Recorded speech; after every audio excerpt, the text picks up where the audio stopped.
నమస్కారం city news కి స్వాగతం.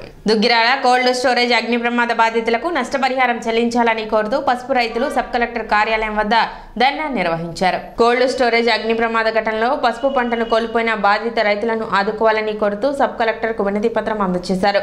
కోల్డ్ స్టోరేజ్ లో నిల్వ ఉంచిన పసుపు పంట కోల్పోయిన రైతులకు క్వింటాకు 12,000 రూపాయల నష్టపరిహారం చెల్లించాలని, అద్దెలు, ఇన్సూరెన్స్లు రద్దు చేయాలని, కోల్డ్ స్టోరేజ్ అద్దె రుణాలు రద్దు చేయాలని, ప్రభుత్వంచే నియమించబడిన కమిటీ నివేదిక వెంటనే ఇవ్వాలని, పసుపు బాధితుల అన్ని డిమాండ్స్ పరిష్కరించాలని, ఎన్నికల కోడ్ వచ్చేలోపు తక్షణం న్యాయం చేయాలని డిమాండ్ చేశారు. ఈ రోజు రైతులు తిరగని చోట్లేదు, అడగని చోట్లేదు.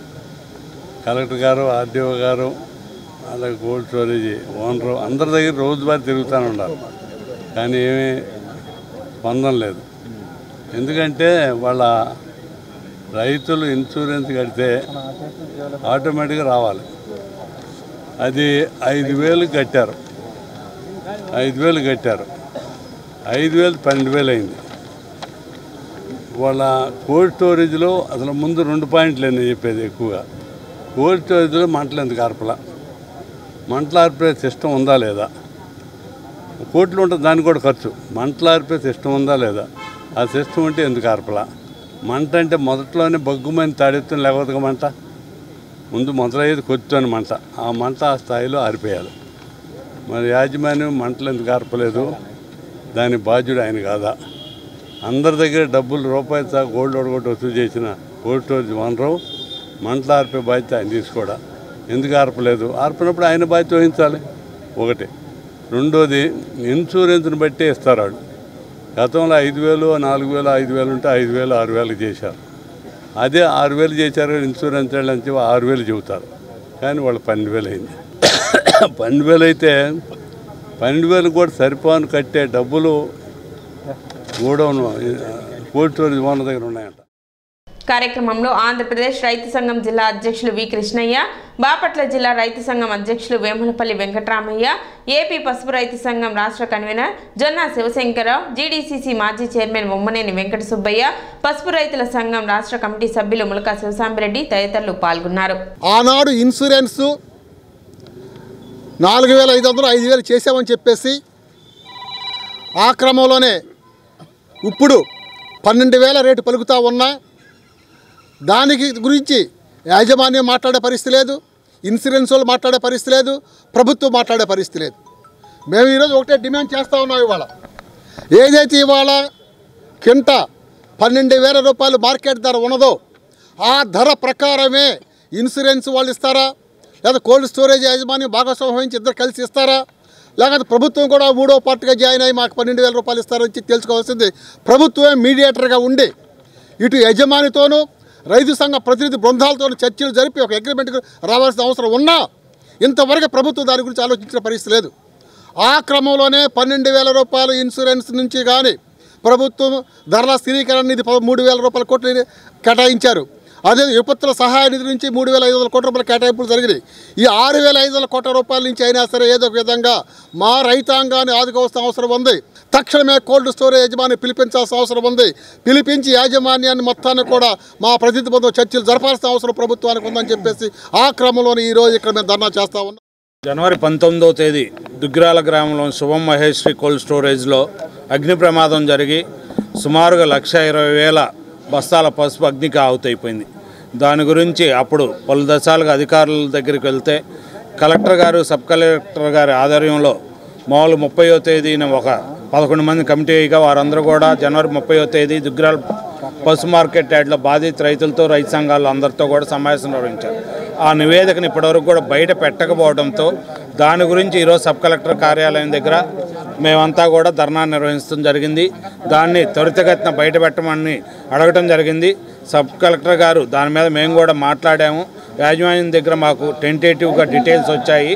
సమగ్ర వివరాలు తీసుకొని 1 or 2 డేస్లో కుదిరితే ఈరోజు లేదంటే 1-2 రోజుల్లో వివరాలు అందజేస్తామని చెప్పారు.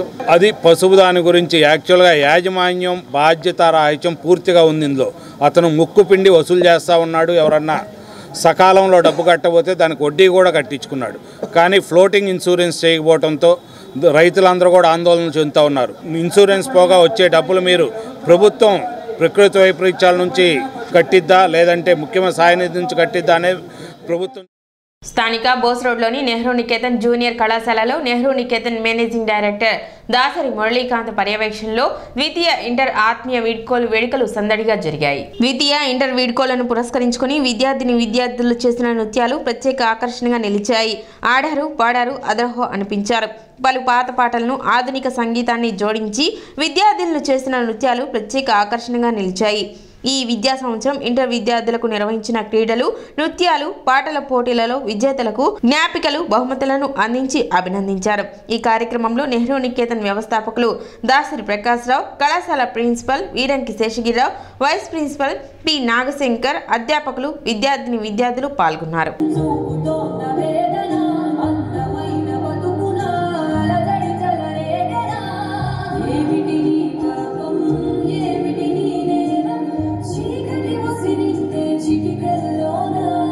స్వచ్ఛమైన అర్థ తెనుగు బిడ్డ కవాలా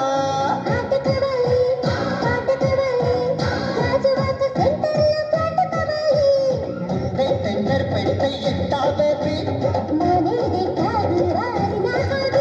The most important point that you need to understand at this part of or at this point of life, ఇప్పటివరకు ఇంటర్మీడియట్ వరకు ఏంటి అంటే మీ లైఫ్ అంతా కూడా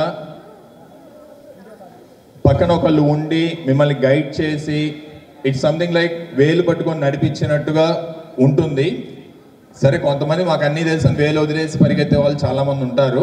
బట్ అట్లీస్ట్ ఆ నడిచే వాళ్ళకి ఆర్ తప్పడడుగు పడ్డప్పుడు గైడ్ చేయడానికి పేరెంట్స్ అని, కాలేజ్లో లెక్చరర్స్ అని, లేదా స్కూల్లో టీచర్స్ అని, ఇట్లాగా మీకు ఇంటర్మీడియట్ వరకు you have that particular a proper guidance and a proper observation on you. More than I call it as an observation, ఒక మంచి గైడెన్స్ అనేది మీకు ఉంటుంది. But now after this particular intermediate level మీరు బయటికి వెళ్ళిపోతే మీ జీవితం మొత్తం చాలా కొత్తగా ఉంటుంది. ఏంటా కొత్తదనం అంటే, మీరేదో బాగా పెద్దోళ్ళు అయిపోయాం, మేము డిగ్రీకి వచ్చేసాము, సో మాకు అన్నీ తెలుసు అనే ఒక ఓవర్ కాన్ఫిడెన్స్ ఒకటైతే, ఇంకా మీరే చదువుకున్నా చదువుకోకపోయినా ఒక మంచి దోవలో వెళ్ళినా చెడ్డ దోవలో వెళ్ళినా కూడా ఈవెన్ మీ పేరెంట్స్ కూడా ఒకటి రెండు సార్లు చెప్పడానికి ట్రై చేస్తారు. After that even they say that okay ఇంక నీ ఇష్టంగా నీ కర్మ అన్నట్టు వదిలేస్తారు. సో అందువల్ల ఏంటంటే ఈ జంక్షన్ ఆఫ్ లైఫ్లో మీరు ఇంటర్మీడియట్ అయిపోయాక you need to be very cautious in selecting your friends. Michaung తుఫాన్ కారణంగా పంట నష్టపోయిన రైతాంగానికి ప్రభుత్వం తక్షణమే పంట నష్టపరిహారం విడుదల చేయాలని రైతులు డిమాండ్ చేశారు. సోమవారం స్థానిక సబ్ కలెక్టర్ కార్యాలయంలో సబ్ కలెక్టర్కు వినతి పత్రం అందజేశారు. ఈ సందర్భంగా రైతులు మాట్లాడుతూ సంక్రాంతి కల్లా పంట నష్టపరిహారం చెల్లిస్తానని చెప్పిన ముఖ్యమంత్రి మార్చి వస్తున్నప్పటికీ ఇప్పటి వరకు దాన్ని ఊసే ఎత్తలేదని, గత సంవత్సరంలో కూడా జొన్న, మొక్కజొన్న పంట నష్టపోయిన రైతులకు సగం మందికి నష్టపరిహారం చెల్లించి మిగిలిన వారికి ఎగ్గొట్టి ఈ ప్రభుత్వం దుర్మార్గంగా వ్యవహరించిందని అన్నారు. సొంత ప్రయోజనాల కోసం హెలికాప్టర్లు కొనడానికి ఈ ప్రభుత్వానికి నిధులు ఉంటాయి, కానీ పంట నష్టపోయిన రైతులకు నిధులు ఉండవంటూ ఆవేదన వ్యక్తం చేశారు. ఎలక్షన్ కోడ్లోపు మిచాంగ్ తుఫాన్ కారణంగా పంట నష్టపోయిన రైతులను ఆదుకోవాలని, లేని పక్షంలో పరిణామాలు వేరే విధంగా ఉంటాయని రైతులు హెచ్చరించారు. డిసెంబర్ 5వ తారీఖున వచ్చిన తుఫానుకి నష్టపోయిన రైతాంగాన్ని ఆదుకుంటానని చెప్పిన ఈ ముఖ్యమంత్రి సంక్రాంతికి మీ నష్టపరిహారం ఇస్తానని చెప్పిన ముఖ్యమంత్రి వాళ్ళ సంక్రాంతి పోయింది, వాళ్ళ ఫిబ్రవరి అయిపోయి మార్చిలోకి వెళ్తున్నాము, ఇంతవరకు దాన్ని ఊసెత్తలేదు. ఈ దుర్మార్గపు ప్రభుత్వం గత సంవత్సరంలో జొన్న, మొక్కజొన్న నష్టపోయిన రైతులకు కూడా సగం మందికి ఇచ్చి సగం మందికి అగ్గొట్టిన దుర్మార్గుడు ఇతను. నేను రైతు భరోసా ఇస్తానని చెప్పి గొప్పలు చెబుతున్నాడు. ప్రధానమంత్రి వేసిన రైతు భరోసాను కూడా బటన్ నొక్కి నేను ఇస్తున్నానని చెప్పి కటిక అబద్ధాలు చెప్తున్న ముఖ్యమంత్రి, నేను మాట తప్పను మడం తప్పననే మాటకు ముందు చెప్పే ఈ ముఖ్యమంత్రి ఇవాళ తన ఎలక్షన్ కోసం హెలికాప్టర్లు కొనుక్కోవడానికి, కార్లు కొనుక్కోవడానికి డబ్బులు వస్తున్నాయి. రైతులు నష్టపోయిన కడుపు మండిన రైతుకి నష్టపరిహారం ఇవ్వడానికి ఈ ముఖ్యమంత్రి చేతులు రావట్లేదు. ఈ ఎలక్షన్ కోడ్ వచ్చేలోపు ఈ రైతుల నష్టపరిహారం రిలీజ్ చేయాలని, లేకపోతే తగిన పరిణామాన్ని ఈ ప్రభుత్వం ఎదుర్కొంటుందని చెప్పి మేము తెలియజేసుకుంటాం. అటు సీఎం గారు కూడా కర్లపాలెం దగ్గరకు వచ్చి ఇన్సూరెన్స్ 8వ తారీఖున కల్లా సంక్రాంతి పండగ కల్లా 8వ తారీఖున మీ ఖాతాలో వేస్తాము, రైతులందరూ కూడా ఇది మన ప్రభుత్వము, మీకు మన ప్రభుత్వం అండగా ఉంటుందని చెప్పగానే మేమందరం కూడా ముఖ్యమంత్రి వారి మాట నమ్మటం నిజంగా 8వ తారీఖు నుండి కళ్ళు గుడ్లు పెట్టుకొని చూడటం జరిగింది. అట్లాగే అకాల వర్షాలకి జొన్న మొక్కజొన్న కూడా 2021-22 సంవత్సరం జొన్న మొక్కజొన్న కూడా అకాల వర్షానికి పూర్తిగా నష్టపోతే ఇంతవరకు ఎటువంటి నష్టపరిహారం అందించదే కాక ప్రభుత్వం గొప్పగా చెప్పుకుంటున్న రైతు భరోసా అది సెంట్రల్ గవర్నమెంట్ ఇస్తున్న PM కిసాన్ 2000 రూపాయలు బటన్ నొక్కుతామని 0 వడ్డీతో వేస్తామని చెప్పి రైతులకి 0 వడ్డీ వేస్తామని చెబుతుంది. ఎక్కువగా చేస్తున్న రైతులందరూ కూడా ఎవరికి కూడా ఇది ఉపయోగం లేని పని అని చెప్పి నేను మీ ద్వారా తెలియజేస్తున్నాను. 2-3 రోజుల్లో రైతుల ఖాతాల్లో ఇన్సూరెన్స్ వెంటనే ఇన్పుట్ సబ్సిడీ ఇన్సూరెన్స్ ప్లస్ అకాలకు నష్టపోయిన జొన్న మొక్కజొన్న డబ్బులు కూడా వెంటనే రిలీజ్ చేసి. దావులూరు అడ్డరోడ్డు వద్ద గుర్తు తెలియని దుండగులు వ్యక్తిని నరికి చంపిన ఘటన దావులూరు అడ్డరోడ్డు వద్ద చోటు చేసుకుంది. మృతుడు తుములూరు గ్రామానికి చెందిన వాలాది సాంబశివరావుగా బంధువులు గుర్తించారు. దావులూరు అడ్డరోడ్డుకు రోడ్డు పక్కన 50 మీటర్ల దూరంలో వాలాది సాంబశివరావు మృతదేహం పడి ఉండటాన్ని గుర్తించిన స్థానికులు పోలీసులకు సమాచారం అందించారు. ఘటనా స్థలానికి చేరుకున్న పోలీసులు విచారణ చేపట్టారు. మెడ మీద నరకడం వల్ల చనిపోయినట్లుగా పోలీసులు భావిస్తున్నారు. మృతునికి కొందరు వ్యక్తులకు 2019లో నెలకొన్న వివాదాల నేపథ్యంలో వారిపై SC/ST కేసు నమోదైందని, ప్రస్తుతం ఆ కేసు ట్రయల్ దశలో ఉందని బంధువులు ఆరోపించారు. గత రాత్రి కొందరు వ్యక్తులతో కలిసి మద్యం సేవించినట్లు, ఆ మద్యం మత్తులోనే ఈ ఘటన చోటు చేసుకున్నట్లు బంధువులు అనుమానం వ్యక్తం చేశారు. గతంలో అదే గ్రామానికి చెందిన ఒక కుటుంబంతో గొడవలు ఉన్నాయని, అవి కోర్టులో కేసు నడుస్తుందని, దానివల్ల జరిగిందా వేరేదైనా కారణమా అని బంధువులు ఆరోపించారు. ఈ వివాదంలో హత్య జరిగిందా లేక మరే ఇతర కారణంగా జరిగిందా అనే కోణంలో పోలీసులు విచారణ చేస్తున్నారు. నేను ఉండేది కాకరమూడి అండి. ఏడ గమలో మేమట పోతాడని ఇటు వరకు 4-5 సార్లు గొడవ అయింది. మరి రాత్రి చూస్తే ఆ అబ్బాయి కూడా ఇక్కడే ఉన్నాడంట. ఇద్దరికి గొడవ అయ్యి నరికేసి వెళ్ళాడని అనుకుంటున్నారు.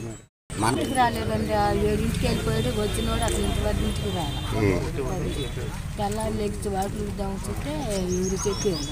ఈ అబ్బాయి ఆ రోడ్లో పడిపోయాడు అంటే ఇక అక్కడ నేను డబ్బులు వచ్చేసుకున్నాను. మీ పేరేంటమ్మా? నా పేరు నాలాగేశ్వరం.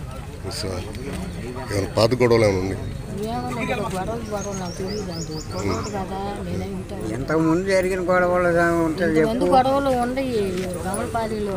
నాకేం తెలుసు అంటావు మరి. గమలపాలిలో ఒక అమ్మాయి అంటే పోతుంటే మరి అది గొడవలు కాదు, పాత గొడవలు. దానివల్ల ఆ అబ్బాయి కూడా ఉన్నాడు అంటావు కదా. ఉన్నాడని అన్నారు. నేను చూసాను. ఉండాలని అంటున్నారండి. మరి అబ్బాయి ఉన్నాడు అంటున్నారు. మంగళగిరి ఎయిమ్స్ హాస్పిటల్ను నేడు ప్రధాని నరేంద్ర మోదీ జాతికి అంకితం చేస్తున్నా అని చెప్పడం ఎన్నికల ఎత్తుగడ అని తెనాలి నియోజకవర్గ Congress party incharge doctor Chandu Sambasivudu అన్నారు. ఆదివారం మారిస్పేటలోని కాంగ్రెస్ పార్టీ కార్యాలయంలో జరిగిన విలేకరుల సమావేశంలో ఆయన మాట్లాడారు. నాడు కాంగ్రెస్ ప్రభుత్వ హయాంలో మంజూరు చేయగా గత 5 సంవత్సరాలుగా వినియోగంలో ఉండగా నేడు ప్రధాని కొత్తగా జాతికి అంకితం చేస్తున్నాను అని చెప్పడం ఎన్నికల ఎత్తుగడేనని తెలిపారు. కార్యక్రమంలో కాంగ్రెస్ పార్టీ నాయకులు కార్యకర్తలు పాల్గొన్నారు. మన ఆంధ్రకి విడిపోయే ఆంధ్రప్రదేశ్లో తక్కువ ఉండే కాబట్టి ఇక్కడ కూడా ఉండాలని రీఆర్గనైజేషన్ చట్టంలో అందులో పెట్టినట్లు ఐఐటీలు, ఐఐఎంలు, తర్వాత యూనివర్సిటీలు, అలాగే all India institute of medical science ఇవన్నీ కూడా పెట్టబడి ఉన్నాయి. 2015లోనే ఇక్కడ మంగళగిరిలో ఎయిమ్స్ స్టార్ట్ అయ్యింది, మొదలుపెట్టారు, శంకుస్థాపన చేసి. 2019కి ఆల్మోస్ట్ కంప్లీట్ అయ్యి 5 సంవత్సరాల నుంచి ఆల్మోస్ట్ సంవత్సరానికి 125 మంది చొప్పున ఈ 5 సంవత్సరాల నుంచి కూడా చేర్చుకోవడం జరుగుతుంది. వాళ్ళకి ఆల్మోస్ట్ చేరిన వాళ్ళంతా MBBS డిగ్రీ కూడా దగ్గరగా వస్తున్నారు, ఫైనల్ ఇయర్కి వచ్చి. అలాగే పీజీ కోర్సు స్టార్ట్ అయినాయి. ఇప్పుడు అందరూ మన ప్రక్కన కూడా చాలామంది ఇల్లు వస్తున్నారు. ఓపీలు స్టార్ట్ అయింది. దగ్గర 15 లక్షల మంది అక్కడ ఓపీ చూసుకుంటాం అయిపోయింది 5 సంవత్సరాల్లో. ఇది పూర్తిగా రన్ అవుతున్నప్పుడు, బిల్డింగ్లన్నీ ఎప్పటి నుంచో పక్కాగా కట్టి అయిపోయినప్పుడు ఇవాళ ప్రారంభోత్సవం జాతికి అంకితం చేయటం అనేది మోడీ గారు ఇక ఎలక్షన్స్ ఒక 20 రోజులు, నెల రోజులు ఉండయనంగా ఇది ఏమి రాజకీయము? ఎప్పుడో కట్టినవన్నీ మేము మొదలు పెట్టామని చెప్పడం, ఇది రేపు వచ్చేటువంటి మేము చేసాము అని చెప్పడానికి ఎలక్షన్ స్టంట్ తప్పితే ఇది మంచిది కాదు. రాజకీయమైనటువంటి చేసేటువంటి ప్రారంభోత్సవాలని ఎలక్షన్ గిమ్మిక్స్ని మేము ఖండిస్తున్నాము. రేపు 26వ తారీఖు నాడు అనంతపూర్లో కాంగ్రెస్ పార్టీ PCC అధ్యక్షురాలుగా శర్మిల గారు వచ్చిన తర్వాత, అలాగే AICC ప్రెసిడెంట్ ఖర్గే గారు వచ్చిన తర్వాత, మా కాంగ్రెస్ పార్టీ ఇంతకుముందు తగ్గిపోయింది, విభజనతో పడిపోయిన తర్వాత మరలా తిరిగి పునర్నిర్మాణించి బలపడే సమయంలో రేపు అనంతపూర్ సభను ఒక ప్రామాణికంగా తీసుకున్నాము. రేపు 26వ తారీఖు అనంతపురంలో మా ఇండియా అధ్యక్షుడు మల్లికార్జున ఖర్గే గారు మరియు షర్మిల గారు వీరందరూ వస్తున్నారు. కావున కాంగ్రెస్ పార్టీ అభిమానులు, డాక్టర్ గారి అభిమానులు అందరూ కార్యకర్తలు అందరూ కూడా అనంతపురం రావాల్సిందిగా కోరుచున్నాము. అట్లాగే ఈ రోజున ఎయిమ్స్ని జాతీయం చేస్తున్నారు. మరి అది ఏంటో నాకు అర్థం కాలేదు. ఒకసారి 5 ఏళ్ళు అయింది ఇప్పటికి వచ్చి, ఇవాళ జాతీయం చేయడం ఏంటో కూడా రాజకీయం తెలియలేదు. సిటీ న్యూస్ ఇంతటితో సమాప్తం. నమస్కారం.